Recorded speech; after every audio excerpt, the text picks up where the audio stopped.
이제 새벽 기도를 하게 되었는데 이제 다음 주간에 이제 고난 주간도 같이 걸려 있습니다.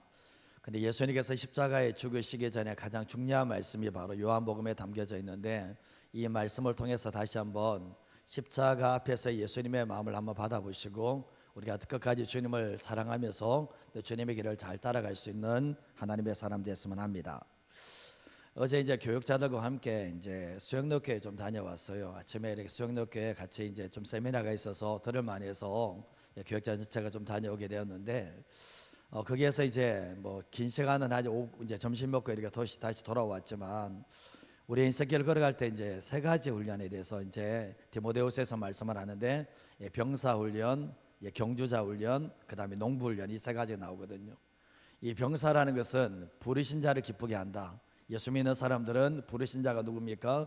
이제 하나님을 기쁘시게 하는 삶을 살아가는 그 훈련을 하셔야 되고, 경주자 훈련이라는 것에 오늘 새벽에 보면 이 경주자들은 오늘 일정 기간 동안에 훈련을 합니다. 그 훈련을 통해서 이제 경기에 나가게 되고 이제 메달을 얻게 되는 모습 보게 되는데, 우리가 신앙생활할 때 이런 것들이 어쩌면 경주자의 훈련에 비유할 수 있습니다. 오늘 일정 기간 동안에 이런 신앙의 훈련을 통해서 내 자신을 만들어낼 수 있는 훈련들을 해나가는 것이 너무나 중요하다는 것을 기억하시기를 바랍니다. 저는 이제 부산에 온 지 꽤 됐지만 이제 9년 차 돼가지만 사직구장에 한 번도 가본 적이 없어요. 야구를 좋아하지만 야구장에 한 번도 가본 적이 없습니다. 우리가 이제 노창민 집사님 생각하면 한번 가봐야 되겠다 이 생각인데, 가방 롯데 자이언츠 가방 이렇게 큰 가방 메고 들어오는 거 보면 한 번은 가봐야 되지 않을까 생각하면서, 제가 오늘 성도님 들어오실 때 한 번 인사하면서 생각했던 것이 원래 야구장에 한번 가봐야 되겠다 이런 생각들을 한번 가지게 되었습니다. 부산 분들은 이제 롯데 자이언츠 참 좋아하죠. 응원을 하죠. 지금은 은퇴를 했지만 이대호 선수를 아실 거예요. 이대호 선수가 야구 하나로 성공한 사람이잖아요. 어렸을 때 이제 부모가 이혼을 하고 난 이후에 할머니가 이대호 선수를 키웠습니다. 할머니의 사랑으로 야구를 시작을 하게 되었는데, 할머니가 시작해서 콩잎을 팔아가면서 손자가 야구를 할 수 있도록 도와준 거예요. 근데 야구를 잘해야 될 이유가 있다면 할머니에게 효도하기 위해서, 할머니가 시장에서 콩잎 팔면서 나를 키웠기 때문에 할머니에게 효도하기 위해서라도 야구를 잘해야 되는 거죠. 근데 할머니에게 받은 사랑은 참 많은데 할머니에게 그 사랑을 갚기도 전에 할머니가 돌아가셔 버렸습니다. 근데 20대 초반에 이제 야구 선수를 하면서 무릎 수술을 하게 되면서 이제 보호자가 필요한 거죠. 서울에서 이제 병원에서 무릎 수술하고 난데 보호자가 필요하고 간호해 줄 사람이 필요한데 아무도 없었던 거죠. 근데 지금의 와이프가 21살 때에 대학교를 다니는 중에 올라가서 처음에는 며칠 있다가 내려오겠지 생각했지만, 거기서 마지막까지 다 치료될 때 몇 달 동안 함께 있으면서 간호를 해줬는데 소변을 다 받아주면서 간호를 해준 것이었습니다. 근데 그 사랑이 너무나 고마워서 다짐을 하게 되었는데, 내가 이 여자와 결혼해서 평생 행복하게 해줄 거다, 이 여자와 결혼해서 평생 행복하게 해주겠다 이 다짐을 하게 되면서 8년이 지난 후에 결국 뭐죠? 결혼을 해서 행복하게 이제 자녀를 낳고 살고 있습니다. 근데 결국 뭡니까? 이 아내가 어떻게 했습니까? 회복될 때까지 대학교 다니고 21살 된 이 정말 아가씨가 소면 받아가면서 정말 이렇게 해가 있는데, 정말 이런 것을 정말 해주면서 최대치의 사랑을 남자친구에게 베풀어 줬던 거죠. 힘들고 어려울 때 이 사랑을 베풀었을 때 이대호 선수도 그것을 잊지 않게 되면서, 내가 이 사랑은 반드시 갚는다, 내가 이런 사랑을 받았는데 절대로 외면하지 않고 그 사랑 돌려주겠다고 해서 결혼을 해서 행복하게 살고 있다라고 얘기를 하더라고요. 과거에 이제 여자 선교사님의 간증을 들은 적이 있는데, 요즘 유튜브에 보면 이 간증은 나옵니다. 결혼해서 남편이 늘 술을 마시는데 술 마시면서 아내를 계속 때리는 거예요. 거기에다가 교회를 다닌다고 해서 얼마나 핍박을 하는지 머리 잡고 뜯고 막 이런 일도 막 일어나게 되었는데, 어느 날 갑자기 남편이 불의의 사고로 죽게 됩니다. 하루아침에 이제 과부가 되어버린 것입니다. 근데 공부를 잘하는 것도 아님에도 불구하고 정말 정식 신학교가 아니라 군소신학교에 들어가서 신학 공부를 하게 되었는데, 정식 신학교가 아니라 군소신학교를 졸업했지만 어느 곳에서도 써주는 데가 없는 거예요. 어느 것으로 써주는 것이 없는 그런 상황 가운데서 결국은 한국에서 사역을 할 수 없다는 걸 알게 되면서 말도 되지 않는 구소련, 지금의 러시아죠, 그 땅으로 건너가게 되었습니다.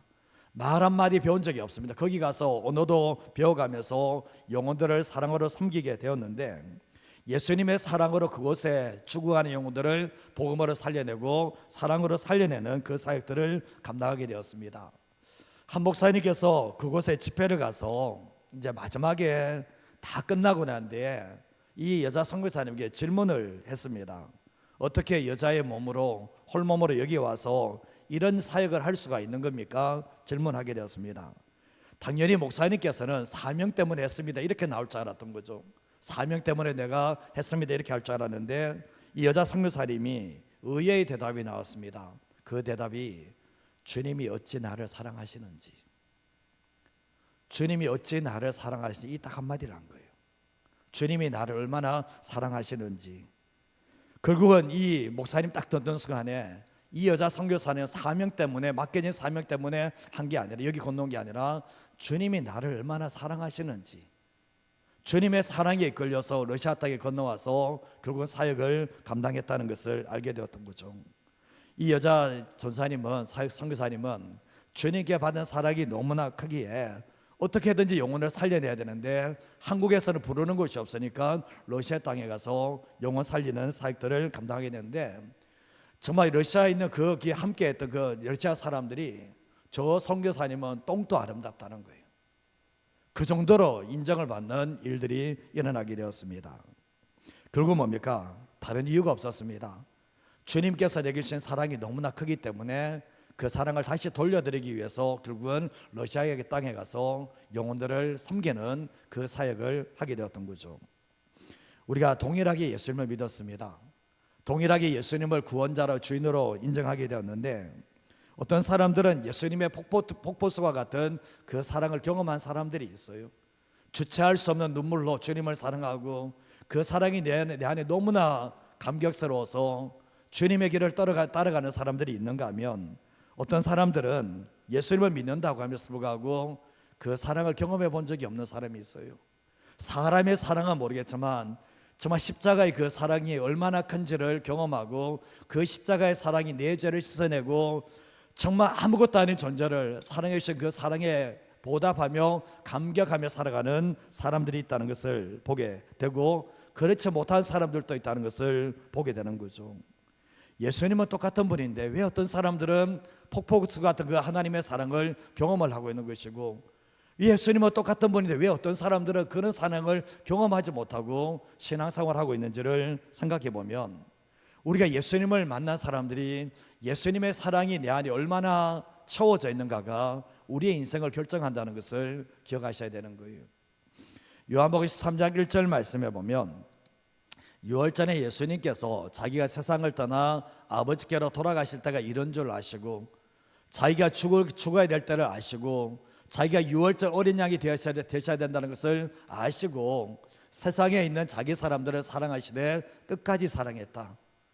정말 예수님께서 제자들을 선택하고 처음부터 끝까지 사랑을 하셨고 영원까지 사랑하셨고, 그리고 또한 최대치의 사랑으로, 가룟유다까지도 최대치의 사랑으로 사랑을 해 주셨던 겁니다. 그리고 또한 저녁을 먹는 중에 예수님께서 예수님의 제자들이 그 더러운 발을 보시고 난 뒤에 한 명 한 명씩 예수님께서 발을 씻겨주시는 행함이 있는 섬김의 사랑을 해 주셨습니다. 왜 이렇게 하셨습니까? 사랑하시니까. 사랑하시니까. 다른 이유가 없었던 거죠. 자신이 직접 종이 돼서 섬겨주시고 사랑하시니까 이유를 하게 됐는데, 근데 문제는 뭐냐 보면 예수님께서는 이렇게 끝까지 사랑하시고 모든 것을 다해서 사랑하시는데도 불구하고 제자들의 마음은 그 사랑을 받아내지 못하는 거예요.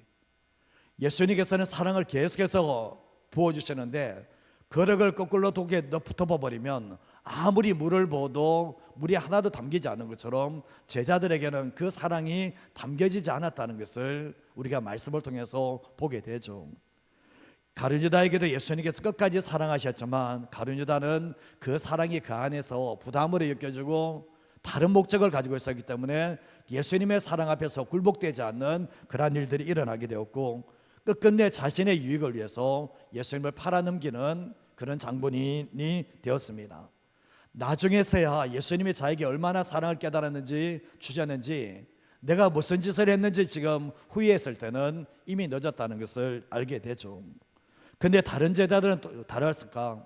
다른 제자들은 예수님께서의 사랑을 이렇게 베푸셨는데 다른 제자들은 이 예수님의 사랑을 누렸을까 생각해 보면 전혀 아니라고는 말할 수는 없지만 온전한 사랑을 경험하지 못했다는 것을 말씀을 통해서 볼 수가 있는 겁니다.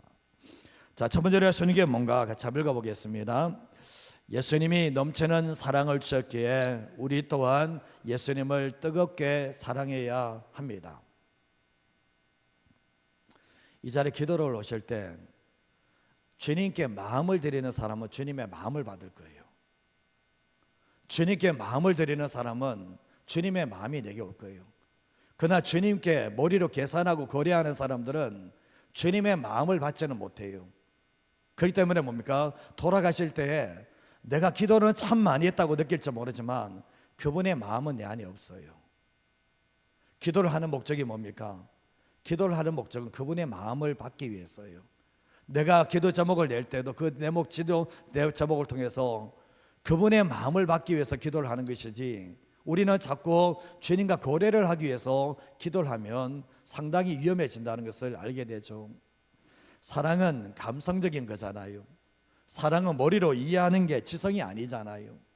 남자분들이 신앙생활할 때 좀 불리한 요소 중에 하나가 남자들은 지성적이고 의지적인 부분에 상당히 강해요. 그러다 보니까 이 사랑의 문제에 대해서 어쩌면 취약점이 있을 때가 많아요. 그러나 여자분들은 좀 다른 게 뭐냐면 감성적이에요. 조금만 말하면 울고, 정말 이렇게 사랑을 베푸는 삶을 살다 보니까 여성들의 정말 강점 중에 하나가 감성적인 요소라고 말할 수 있는데, 오늘날은 여성분들이 삶에 너무나 많이 취해서 그런지 이런 감성적인 요소가 나오지 않는 그런 부분들도 상당히 많다는 것을 보게 됩니다. 주님의 사랑은 가슴으로 느껴지는 거예요. 주님의 사랑은 마음으로 받아내는 거예요. 주님의 사랑은 머리로 그분이 나를 얼마나 사랑하셨는가, 그건 아니라는 거죠. 그거는 아니라는 거예요. 여러분, 사랑을 이야기할 때 머리로 이해하는 겁니까? 아니잖아요. 부모님의 사랑이 머리로 이해되는 겁니까? 그게 아니잖아요. 부모님의 사랑은 가슴으로 느끼는 것이 사랑이라는 것을 알게 되는데, 우리가 주님의 사랑 때문에 많이 울어보셔야 돼요. 주님의 사랑 때문에 많이 울어보시면 내 영혼이 정화되어지게 되고 내가 얼마나 메마른 삶을 살았는지를 알게 되지만, 주님 때문에 울어보지 않는, 주님 앞에서 통곡해보지 않는 그런 삶을 살게 되면 우리의 심령이 메마른 상태에서 삶을 살아가게 되며 신앙생활은 더 이상 진전되지 않는다는 것을 알게 됩니다. 주님께서 왜 나를 이렇게 사랑하시는지, 주님께서 왜 나를 위해서 나 같은 죄인에서 십자가에서 생명을 버리셨는지, 그 사랑이 내 안에 들어오게 되면, 예수님의 사랑이 내 안에 들어오게 되면 내 심령의 생명력이 넘치는 삶을 살아갈 수가 있게 되는 거예요. 제가 이제 부교역자 때, 부목사 때 이제 그런 일이 있었습니다. 성경 말씀이 누가복음 말씀이었을 거예요. 누가복음 말씀을 정하고 난 뒤에 정말 이 말씀을 전하는데 예수님의 사랑에 대해서 설교를 해야 되는데, 제 심령 속에 무엇인지는 모르겠지만 내 안에 사랑이 완전히 식어져 있는 거예요. 이 사랑의 말씀을 전하는데 내가 사랑도 없이 이 설교를 해야 될 상황에 떨어져 있으니까 설교를 전하면서 계속 기도했습니다. 주님, 내 안에 이 사랑을 회복시켜 달라고, 정말 주님을 사랑했던 그 사랑을 다시 회복시켜 달라고 기도를 하게 되었는데, 설교를 하는 도중에 이게 온 거예요.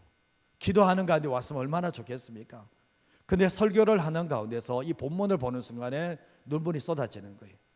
다시 주님께서 그 사랑을 회복시켜 주시는 은혜가 있겠는데, 다른 기도는 다 몰라도 내 안에 주님의 사랑으로 회복되어지도록, 주님의 사랑으로 내 안에 충만하게 해달라는 그 기도는 주님이 정말 기뻐하시는 그 기도이기 때문에 지속해 나갈수록 반드시 우리의 심령 속에 그분의 사랑을 부어주시는 하나님의 놀라운 역사가 있게 되는데, 기도하는 모든 사람들은 이 주님의 사랑을 받아주시는, 우리에게 부어주시는 하나님의 역사를 경험하게 됩니다. 제가 이제 개척을 하고 난 뒤에 교회에 홀로 있는 시간들이 참 많았습니다. 근데 그때 찬양을 들으면서 주님 때문에 참 많이 울었습니다. 내 삶이 어려서 운 것도 아니고 내 상황이 딱해서 운 것도 아니고 주님 때문에 정말 많이 울었는데, 그때 이제 다윗의 장막 찬양 중에 주는 거룩이라는 창이 있거든요. 그 후렴의 불에 보면 영원히 찬양합니다, 더욱 사랑해요, 보좌 앞 영원히 거하리, 주께 더 가까이, 이 찬양이 있는데 그 찬양 들으면서 정말 많이 울었습니다. 혼자 아무도 보지 않는 곳에서, 집사람도 모르는 그곳에서 정말 많이 울었던 적이 있거든요. 근데 그때 결국 뭡니까? 주님의 사랑으로 내 영혼을 채워주시는 그런 시간이었기 때문에 아무리 힘든 시간이라 할지라도 주님의 사랑으로 이겨내는 하나님의 역사가 있게 되었습니다. 주님 때문에 행복했습니다. 내 모든 삶은 행복할 게 없었어요. 그러나 주님의 그 사랑 한번 하는 게 때문에 얼마든지 그 모든 상황들을 이겨낼 수 있는 행복이 제 심령 속에 들어왔던 적이 있었습니다. 우리의 삶에 보면 주님의 사랑이 내 안에 있고 내가 주님을 사랑한다면 세상에 두려울 게 뭐가 있습니까? 주님의 사랑이 내 안에 충만해 가고 내가 주님을 뜨겁게 사랑하는데 세상에서 두려울 게 뭐가 있냐는 거예요. 세상에 염려할 게 뭐가 있냐는 거예요. 우리가 주님 외에 다른 것이 목적이 되어 있으면 결국 내 안에 그것 때문에 주님을 향한 사랑이 식어진다는 것을 모르는 사람은 없다고 생각합니다. 오늘날 우리가 한국교회가 힘들어지고 성도들이 많이 힘들어지는 이유가 뭐냐 보면, 한국교회가 초창기 때는 가진 것은 아무것도 없었지만 주님의 사랑 때문에 충만했기 때문에 행복한 삶을 살았는데, 지금은 모든 것을 다 가진 상황인데도 성도님들의 모습 속에서 행복이라는 것을 누리는 사람이 있는가 하면 누리지 못한 사람이 더 많은 모습을 보게 됩니다. 문제가 뭡니까? 주님 외에 다른 것에 목적을 가지고 있으면 주님의 사랑이 빠져나가는 순간부터 예수 믿는 사람들은 행복해지지 않는다는 것을 우리는 알게 되는 거예요. 요한일서 2장 15절 말씀을 보시면 이 세상이나 세상에 있는 것들을 뭐라고 하십니까? 사랑하지 말라는 거예요. 사랑한다는 건 뭡니까? 마음이 뺏긴다는 거죠. 마음이 뺏겨 사랑하면 어떻게 되죠? 누구든지 세상을 사랑하면 뭐가 없습니까? 아버지의 사랑이 그 안에 있지 않다라고 말씀을 하고 있죠. 그러면서 육신의 정욕과 안목의 정욕과 이생의 자랑, 이것이 아버지께로 온 것이 아니라 세상으로부터 왔다라고 말씀을 하고 있거든요. 우리의 삶을 살아갈 때 보면 세상이나 세상에 있는 것들을 사랑하고 이거 없으면 못 살아, 그거 가지고 있으면요, 문제가 뭐냐 보면 마치 풍선에 바람이 빠져나가듯이 내 안에 예수님의 사랑이 빠져나가 버려요. 세상을 통해서 사단이 원하는 게 뭡니까? 세상을 통해서 사단이 뺏기를 원하는 게 뭡니까? 우리 안에 주님을 향한 사랑이에요. 그래서 껍데기로 만들어 버리는 거예요. 사단의 역사가 세상에 있는 것을 사랑하도록 만들어 버려요. 여러분, 제가 질문하면 여러분 가지고 있는 가장 소중한 거 내놓으라 그러면 내놓을 수 있습니까? 그거 못 내놓으면 우리 안에 어떤지 아십니까? 그게 결국은 예수님의 사랑을 빼앗아 간다는 것을 왜 모르십니까? 주님 우리는 삶을 살아갈 때 하시는 말씀이 세상에 있는 것을 마음 뺏기지 말라는 거예요. 거기 뺏기면 네 안에 가장 소중한 것들이 잃어버리기 때문에 그렇게 하지 말라고 주님의 말씀을 하고 있는 거죠. 요한복음 13장 33절 말씀해 보면 작은 자들아 내가 아직 잠시 너희와 함께 있겠노라 너희가 나를 찾을 것이라 일찍이 내가 유대인들에게 너희는 내가 가는 곳에 올 수 없다고 말한 같이 지금 너희에게도 말하는데 내가 가는 곳에 너희들이 오지 못한다라고 말씀을 하셨거든요. 근데 요한복음 13장 36절과 31절 한번 읽어보겠습니다. 시몬 베드로가 이르되 주여 어디로 가시나이까? 예수께서 대답하시되 내가 가는 곳에 내가 지금은 따라올 수 없으나 후에는 따라오리라. 베드로가 이르되 주여 내가 지금은 어찌하여 따라갈 수 없나이까? 주를 위하여 내 목숨을 버리겠나이다. 베드로가 하는 말이 뭡니까?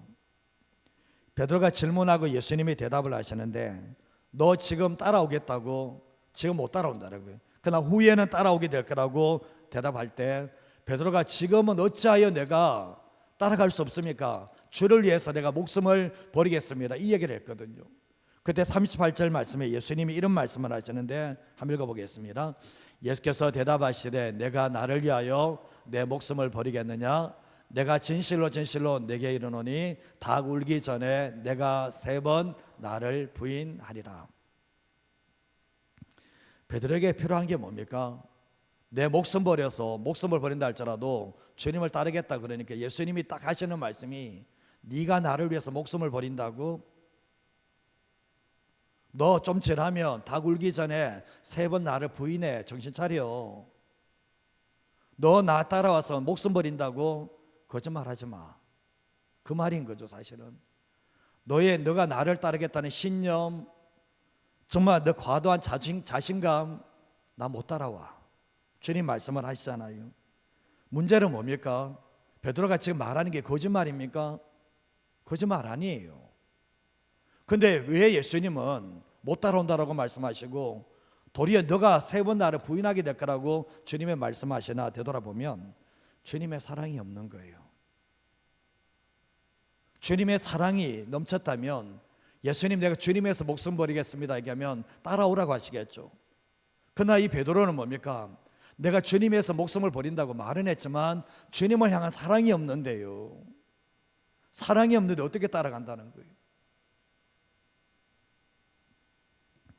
결국 뭡니까? 우리가 신앙생활 할 때 그렇지 않습니까? 내가 주님 위해서 따라가겠습니다. 주님 위해서 목숨 버리겠습니다. 그러나 문제는 뭐냐 보면 내 안에 주님의 사랑이 가득 찬 사람들은 그 말 하지 않아도 따라갑니다. 목숨 버려요. 그러나 문제는 뭐냐 보면 정말 이 베드로가 이런 다짐을 하고 이런 고백을 하지만 결국은 예수님을 부인한 자리에 떨어진 이유가 뭐냐 보면 예수님께서는 끊임없는 사랑을 베풀어 오시는데 그 사랑이 베드로 안에서 쌓이지 않는 거예요. 이 받은 사랑이 채워지지 않는 거예요. 그리고 베드로가 주님을 사랑한다는 그 고백을 하지도 않고 그 사랑이 넘치지 뜨겁게 사랑하지 않으니까 결국 뭡니까?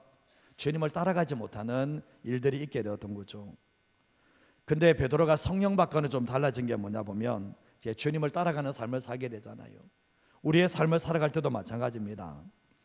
제가 그런 질문했죠. 뭐 때문에 오셨습니까? 이 새벽에 뭐 때문에 오셨습니까? 그렇잖아요. 우리가 정말 주님을 따라가고 주님을 섬기는 삶을 살기 위해서는 우리 안에 주님의 사랑으로 채워야 되는데 이 시간 설교 들을 때도 온데 딴 데 관심을 가지고 있어요. 딴 데 관심을 가지고 있어요.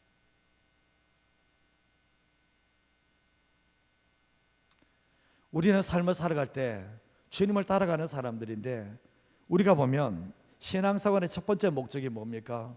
주님 더 사랑하는 거예요. 주님께서 내게 주신 그 사랑을 내가 가슴에 담고 주님을 뜨겁게 사랑하는 것이 신앙의 일본 아닙니까?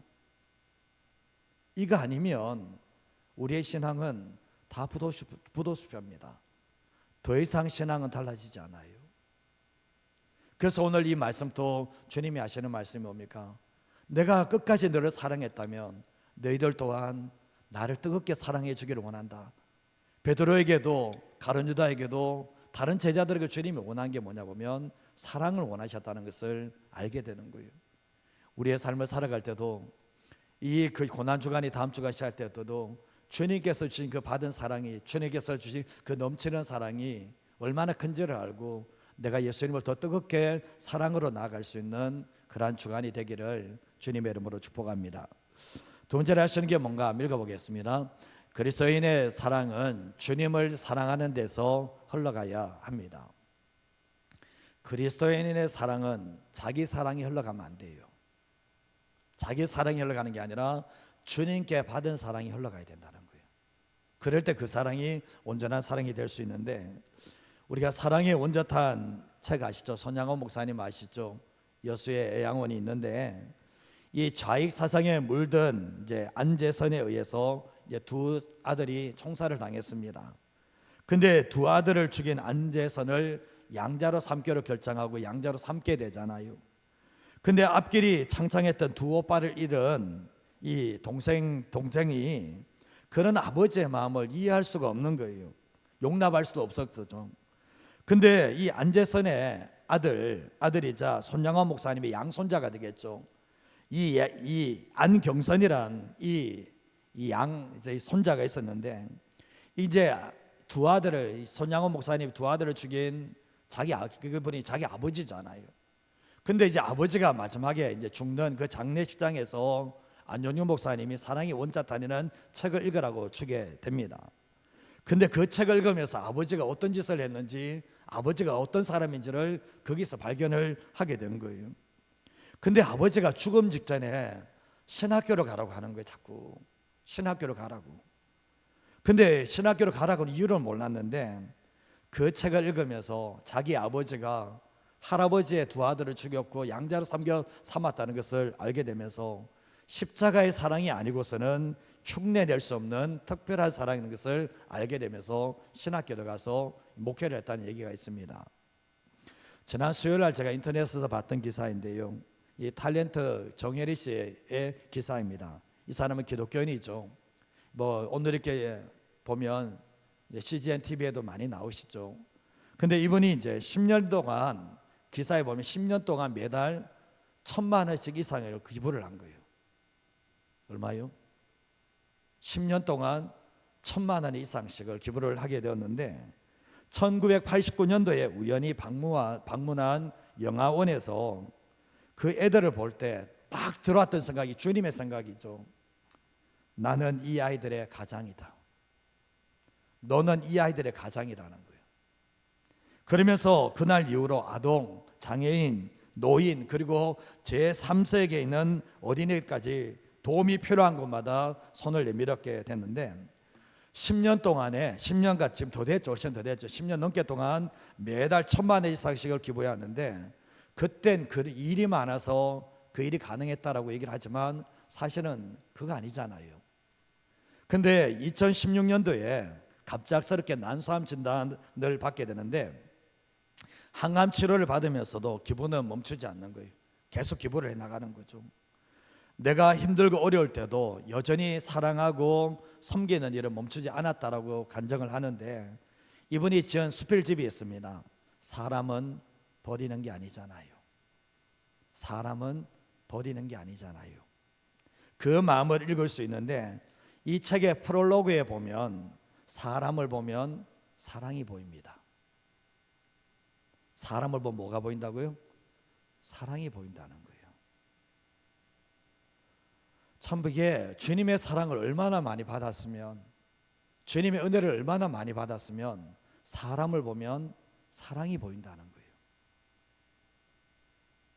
그렇게 살아가는 모습을 보게 돼요.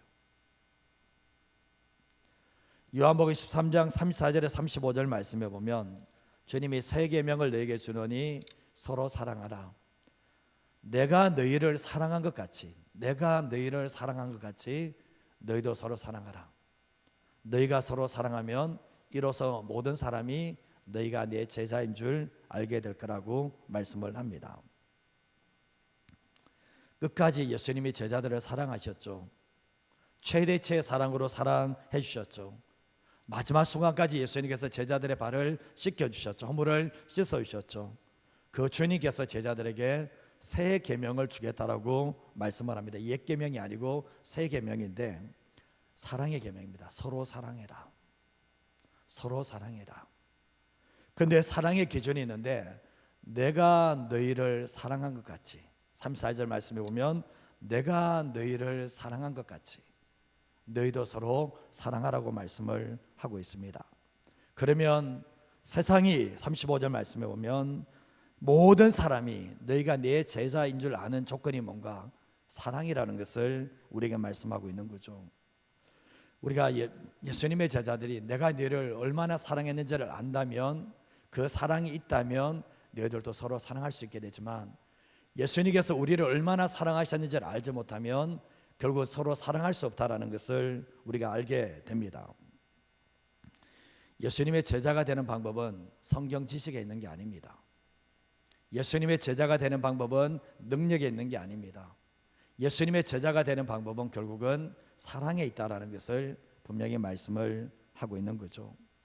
하나님이 사랑이시고 예수님이 사랑이신데 사랑이 없는데 예수님의 길을 따라갈 수 있는가? 없다라는 것을 우리는 충분히 알게 되죠. 근데 잘 아시다시피 가룟 유다가 예수님을 팔아넘기잖아요. 이 정도 될 때까지 다른 제자들은 뭐 하고 있었던 거죠? 예수님께서 이 가룟 유다가 예수님을 팔기 위해서 대제사장 찾아가고 이것저것 다니고 이럴 때 조금만 관심 가지면 눈치라도 챌 거 아니에요.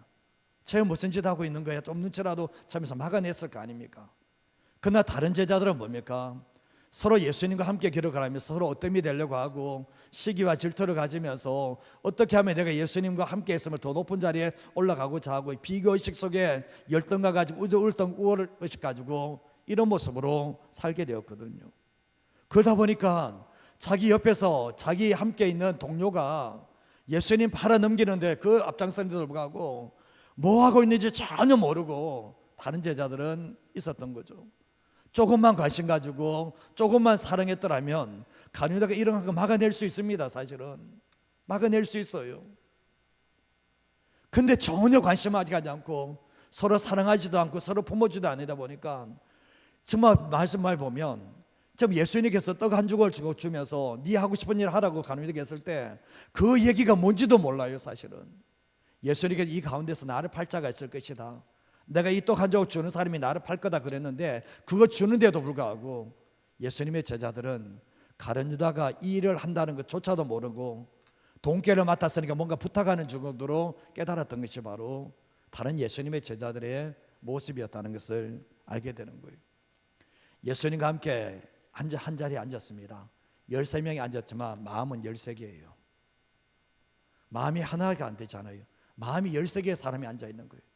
가룟 유다를 예수님 팔려고 하고 있고 예수님께서는 그들을 온전하게 다 사랑하고 있고 다른 제자들의 모든 머릿속에는 내가 어떤 일이 돼야 된다, 내 인생 성공해야 된다, 이것만 가지고 있으니까 서로 챙기지도 않고 관심 가지도 않고 선물을 섬기지도 못하는 그런 모습이 있게 됐던 거죠. 자기 충만으로 가지고 있었던 거죠. 근데 결국 예수님께서 그들에게 너희가 서로 사랑해라, 내가 이렇게 발을 씻겨준 것은 너희들에게 본이 되었고 너희들도 이렇게 씻어주라고 얘기하지만 제자들의 발, 다른 사람들의 발을 씻어줄 만큼의 그런 사랑의 마음이 전혀 없었던 것이 제자들의 모습이었다는 것을 알게 되는 거예요. 예수님은 이 상황을 다 하시면서도 불구하고 나중을 위해서 말씀을 하십니다. 새 계명을 주노니 너희가 지금은 사랑하지 못해도 나중에 내 말을 기억하면서 서로 사랑해라. 너희들이 지금 내가 너희를 얼마나 사랑하는지 모르겠지만 나중에 내가 너희를 얼마나 사랑했는지를 알게 되면 내가 너를 사랑한 것처럼 너희도 서로 사랑해라. 그러면 세상의 모든 사람들이 너희가 내 제자인 줄을 알게 될 거라고 주님이 말씀을 하셨던 거예요. 요한복음 21장 16절 말씀을 한번 읽어보겠습니다. 또 두 번째 이르시되 요한의 아들 시몬아 내가 나를 사랑하느냐 하시니 이르되 주님 그러하나이다, 내가 주님을 사랑하는 줄 주님께서 아시나이다. 이르시되 내 양을 치라 하시고 세 번 부인했습니다. 세 번 부인했습니다. 근데 예수님께서 부활하시고 주님이 찾아오셔서 베드로에게 세 번 물으십니다. 내가 나를 사랑하느냐. 그때 베드로가 주님 그러합니다, 내 주님 사랑합니다. 그때 주님께서 세 번이나 확인하고 난 뒤에 나를 따라와라. 너 이전에 나 죽을 목숨 버려서 따른다 그랬지. 안 돼. 주님은 무엇입니까? 사랑을 확인하시고 결국 뭡니까? 내 양을 치라고 주님이 말씀을 합니다. 사명보다 사랑이 먼저 간다는 것을 알게 돼요. 사랑이 있으면 사명이 가지만 사명을 위해 살아간다는 것은, 사랑이 없는 사명은 없다라는 것을 우리에게 말씀하고 계시다는 거죠. 마지막 구절입니다. 로마서 5장 5절 같이 한번 읽어보겠습니다. 소망이 우리를 부끄럽게 하지 아니함은 우리에게 주신 성령으로 말미암아 하나님의 사랑이 우리 마음에 부은 바 됨이니. 예수님의 제자들이 언제 변했습니까? 오순절 마가의 다락방에서 성령을 받고 난 뒤에 달라졌어요. 저는 성령의 충만함을 받기 전까지는 신앙은 껍데기입니다. 성령의 충만함이 뭘 의미하는지 아십니까? 하나님이 우리에게 주신 성령 안에는 뭐가 들었습니까? 하나님의 사랑이 우리 안에 부어지는 역사가 일어나는 거예요. 그래서 성령의 충만함을 받게 되면요, 그분의 사랑이, 예수님의 사랑이 우리 안에 부어지게 되면서 비로소 뭡니까? 내가 주님을 사랑하게 된 거예요. 정말 주님을 뜨겁게 사랑할 수 있는 사람이 될 수가 있고, 예수님의 제자들이 성령 충만 받고 서로 다투지 않습니다.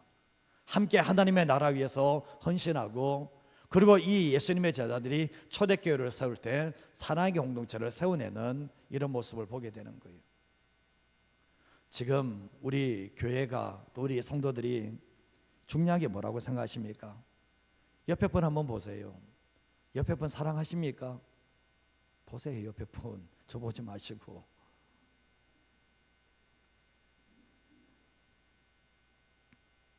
혹시 경쟁자로 보이지 않습니까? 혹시 저분하고 내가 비교하지 않습니까? 그러면 사랑이 없는 거예요. 비교의식 속에는 사랑은 없습니다. 내가 더 잘 돼야 된다는 그 마음 속에는 사랑 없습니다. 저 사람보다 내가 편안한 삶을 살아야지 사랑 없습니다. 그 사람에게는. 제자들이 그랬으니까요. 그래서 성령님이 들어오셨을 때 이걸 다 소멸시키는 거예요. 그들이 10일 동안 마가다람에 기도할 때 미치도록 기도하죠. 미치도록 기도하면서 받은 게 뭡니까? 성령의 충만 하나를 받았는데 이게 인생을 바꿔버렸던 거예요. 주님 사랑하면서 이제 서로 함께 어우러져 사랑하면서 정말 불신자들을 사랑하면서 예수님에게로 걸어갔던 것이 바로 예수님의 제자들의 모습이었다는 것을 알게 되는 거예요. 내가 너희를 사랑한 것 같이 너희가 나를 사랑해 줬으면 좋겠다. 내가 너희를 사랑한 것 같이 너희도 서로 사랑했으면 좋겠다. 이게 바로 예수님의 가르침이라는 것을 알게 돼요. 뭐가 부족하죠? 사회간의 제가 뭐가 부족하죠? 여러분 삶을 살아갈 때 뭐가 부족하죠? 하나를 꼽는다면 그분의 사랑이 내 안에 부족한 거예요. 그래서 그 사랑을 우리가 받으셔야 되고 고난주간 지나고 난 뒤에도 그냥 밍밍하게 지나가는 게 아니라 이 고난을 통해서 고난주간을 통해서 주님의 사랑이 우리 안에 충만하게 부어지는 그러한 은혜가 있기를 바라고요. 그 주님의 사랑은 성령님을 통해서 우리에게 부어지기 때문에 성령의 충만함을 구하고 주님의 사랑을 구하는 저와 여러분의 삶이 되시기를 주님의 이름으로 축복드립니다. 기도하겠습니다.